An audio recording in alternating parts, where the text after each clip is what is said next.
আপনার ঘটি, কম্বল, ডুগি, আদা, পেঁয়াজ, রসুন, বেগুন, আলু সব বেঁধে নিয়ে আপনার ডগরে ডগরে, মসজিদে মসজিদে, শহরে শহরে, এইদিকে ওদিকে চক্কর দিয়ে বেড়াচ্ছে। দেখেছেন? দেখেছেন? একটু কথা বলেন না। সৌদি আরবে ঢুকতে পারে না, সৌদি আরবে থাকার ক্ষমতা নেই, যাওয়ার ক্ষমতা নেই। এবার আদান ইসলাম তো বলছে কি করছো, বলছে যে নামাজের দাওয়াত দিতে এসেছি, কালেমার দাওয়াত দিতে এসেছি। কালেমার দাওয়াত। ও নিজে নিরক্ষর, নিজে আনপড়, নিজে গায়রানি, আলিম নয়, মুফতি নয়, মৌলানা নয়, আনপড়। আর ওকে হাড়ি দিয়ে আপনার পাঠিয়ে দিয়েছে ডগর ডগরে ঘোরাঘুরি করার জন্য। এবার কালেমার দাওয়াত বলছে, নবীর সুন্নাত দাওয়াত দেওয়া। এবার ইসলাম আপনাদেরকে বলতে চাই, অনেক আলেম ওলামা আছেন ভাই, আপনাদেরকে বলি, মসজিদ কিসের জন্য? জোরে বলতে হবে যে মসজিদ।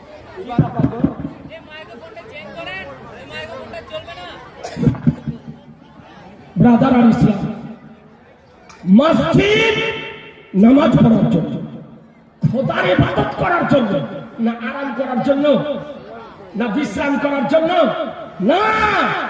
জেনে রাখুন, খোদার ঘর মসজিদে বিশ্রাম করা চলে না, আরাম করা চলে না, শোয়া চলে না, ঘুমানো চলে না, বিনা ওযুতে যাওয়া চলে না, জোরে হাঁটা চলে না।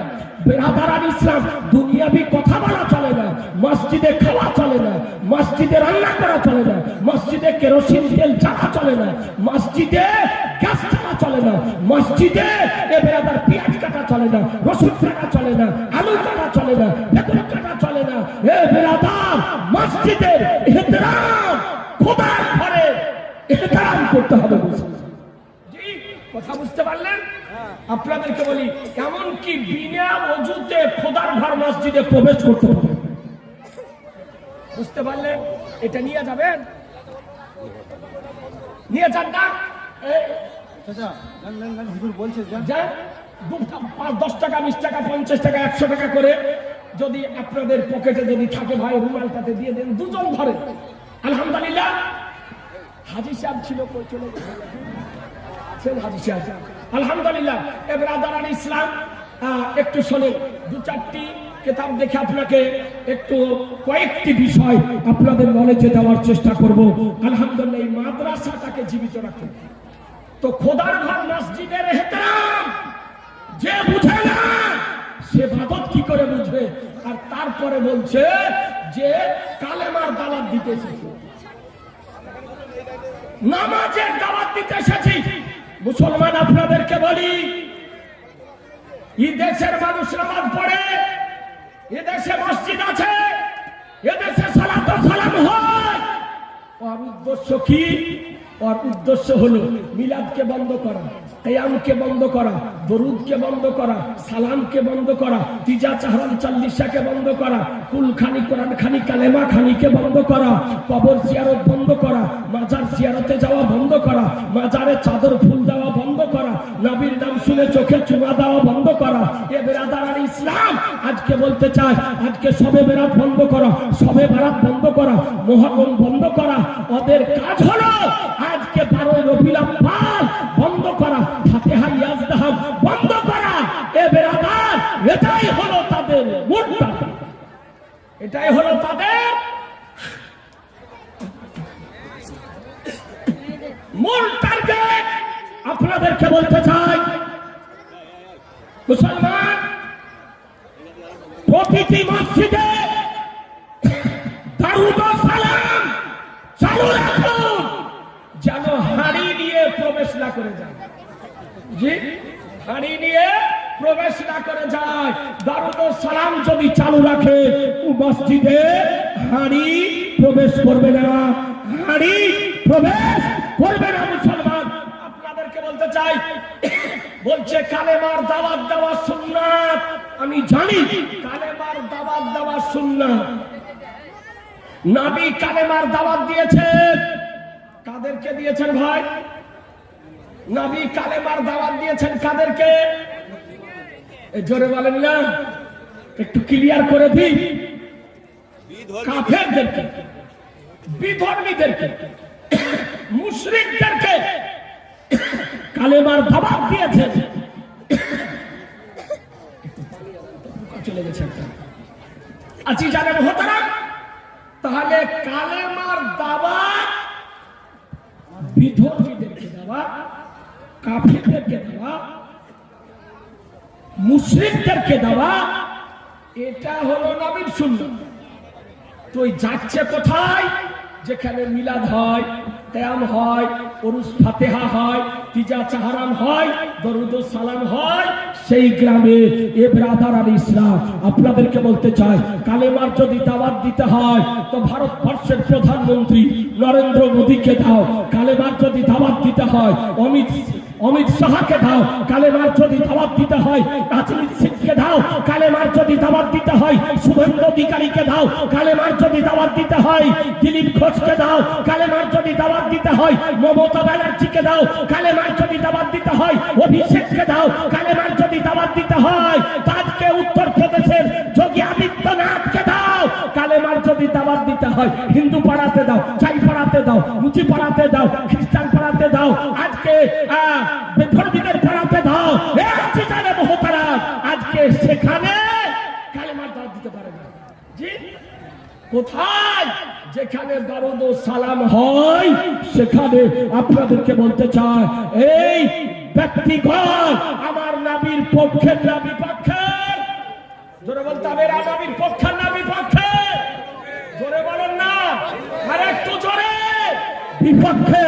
আর নবীর বিপক্ষে ব্যক্তি যদি হয় তবে তাদেরকে সমর্থন করা, তাদেরকে আপনার আশ্রয় দেওয়া, প্রশ্রয় দেওয়া, তাদেরকে আপনার সমর্থন করা, তাদের পিছনে নামাজ পড়া, তাদেরকে আপনার সাহায্য করা, তাদের সঙ্গে আত্মীয়তা করা শরীয়তের বিধানে হারাম লেখা আছে। কোরআন বলল মা তাকুম রাসূলু ফাখুযুহু ওয়া মা নাহাকুম আনহু ফান্তাহু। রাসূল যা প্রদান করেন তা গ্রহণ করে নাও, তিনি যা বারণ করেন তা থেকে বিরত থাকো। এই নবীর শানে দাঁড়িয়ে একটু সালাম পড়লাম তো আপত্তি নাকি বলছেন? হ্যাঁ, এই আপনারা দাঁড়িয়ে সালাম পড়েন না বসা? জোরে বলতে হবে। দাঁড়িয়ে আমরা সালাম পড়ি, কথা বলে দাঁড়িয়ে। তো আপনার দাঁড়িয়ে সালাম পড়লে ওর আপত্তি। সভাতে যদি একজন থাকে তো আপনার পাথরের মতন বসে থাকে গো। পাথর লড়ে তো লড়ে না। ওর গুরু ওকে শিখিয়ে দিয়েছে যে লড়তে হয় না, দাঁড়াতে হয় না। নেতার জন্য দাঁড়ালো অপরাধ হলো না, নেত্রীর জন্য দাঁড়ালো অপরাধ হলো না, পুলিশ অফিসারের জন্য দাঁড়ালো অপরাধ হলো না, বাবা মায়ের জন্য দাঁড়ালো অপরাধ হলো না, শিক্ষকের জন্য দাঁড়ালো অপরাধ হলো না, সম্মানিত গুরুজনের জন্য দাঁড়ালো অপরাধ হলো না। আর আমার शहंशाह जी बेका मदानी के तास्ता नबीयों का सरदार अली से बेका सा सबके बेका उलमा का बेका सुके कास बेसहारों के सहारा बेचारों के चारा गरीबों के हामी याकूब के वली शाफीक मजनबी रहमतुल लिल आलमीन नबी मुहम्मद रसूलुल्लाह सल्लल्लाहु अलैहि वसल्लम शाने दाला आपत्ति मुसलमान अल्लाह जिंदाबाद নবীর সালে দাঁড়িয়ে সালাম একটু পড়লে আর মাথায় ব্যথা কোমরে ব্যথা হয়, হ্যান্ডিক্যাপ সেজে যায়, প্রতিবন্ধী সেজে যায়, দাঁড়াতে পারে না। আজি জানে মোহতারাম আপনাদেরকে বলি দরুদ পড়ার কথা খোদা বলেছে, সালাম পড়ার কথা খোদা বলেছে। উঠিয়ে দেখুন 22 পারা সূরা আহজাব আয়াত নম্বর 56 রব্বুল আলামিন বলেন ইয়া আইয়ুহাল্লাযিনা আমানু সাল্লু আলাইহি ওয়া সাল্লিমু তাসলিমা। হে ঈমানদারগণ নবীর উপরে দরুদ পড়ো আর খুব সালাম পড়ো। এ বিরাদারান ইসলাম তো বলছে দাঁড়িয়ে পড়া চলবে না, দাঁড়িয়ে পড়া চলবে না। ওরা দাঁড়িয়ে পড়ে না, কি করতে হবে? তো বলছে বসে পড়তে হবে। তো কোরআন শরীফে দাঁড়ারও কথা নাই, বসারও কথা নাই। তাহলে দাঁড়িয়ে যদি না চলে তাহলে বসেও জোরে, আর একটু জোরে, চলবে না। দাঁড়িয়ে যদি না চলে তাহলে বসেও চলবে না। তাহলে কেমন করে পড়তে হবে তোমাকে বলে দিতে হবে। ওই রকম করে পড়বো, শুয়ে শুয়ে, উমুর হয়ে, নাকি বলছে কেমন করে? তাও তো চলবে না। এরও কথা তো কোরআন শরীফে নাই। আজকে আপনাদেরকে বলতে চাই, কোন সময় ই পাগলেরা জানে না, ব্রেনটালেরা জানে না, মস্তিষ্কের বিকৃতি যে ঘটে গিয়েছে এরা আপনার জানে না। কোন সময় বসাতে আদব হয় আর কোন সময় দাঁড়াতে আদব হয়।